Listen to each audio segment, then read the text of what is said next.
بسم اللہ الرحمن الرحیم۔ روح کی بیماریاں اور ان کا علاج۔ حسد، کسی کے عیش و آرام کو دیکھ کر دل کو صدمہ، رنج اور جلن ہونا اور اس کے آرام و عیش کی نعمت کے ختم ہو جانے کو پسند کرنا حسد کہلاتا ہے، جو حرام ہے۔ رسول مقبول صلی اللہ علیہ وسلم ارشاد فرماتے ہیں کہ حسد نیکیوں کو اس طرح کھا جاتا ہے جس طرح آگ لکڑی کو کھا جاتی ہے۔ البتہ ایسے شخص پر حسد جائز ہے جو خدا تعالیٰ کی نعمتوں کو نافرمانی میں خرچ کر رہا ہو۔ اس کے مال کے زوال کی تمنا کرنا گناہ نہیں، کیونکہ یہاں دراصل اس معصیت کے بند ہونے کی تمنا ہے۔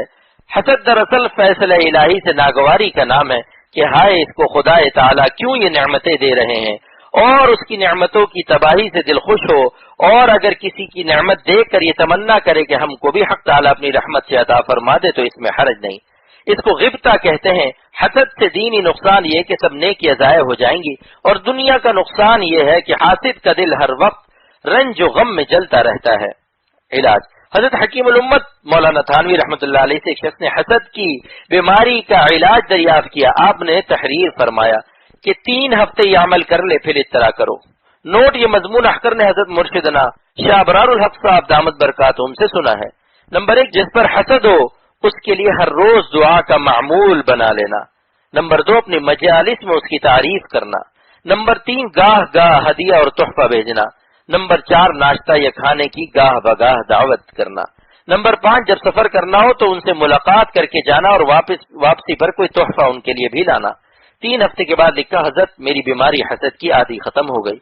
تحریر فرمایا کہ 3 ہفتہ پھر یہی نسخہ استعمال کرے۔ 3 ہفتے کے بعد لکھا، حضرت اب تو بجائے نفرت اور جلن کے ان کی محبت معلوم ہونے لگی ہے۔ یہ دوا تلخ تو ہوتی ہے لیکن حلق سے اتارنے کے بعد کیسا دل کو چین عطا ہوا، ورنہ تمام زندگی حسد کی آگ سے تباہ رہتی اور سکون و چین سب چھن جاتا اور آخرت الگ تباہ ہوتی۔ حسد کی اصلاح کے بارے میں حضرت مولانا محمد احمد صاحب پرتاپ گڑھی رحمۃ اللہ علیہ کے 2 شعر ملاحظہ ہوں۔ حسد کی آگ میں کیوں جل رہے ہو، حسد کی آگ میں کیوں جل رہے ہو، کفے افسوس تم کیوں مل رہے ہو، کفے افسوس تم کیوں مل رہے ہو، خدا کے فیصلے سے کیوں ہو ناراض، خدا کے فیصلے سے ہو کیوں ناراض، جہنم کی طرف کیوں چل رہے ہو، جہنم کی طرف کیوں چل رہے ہو۔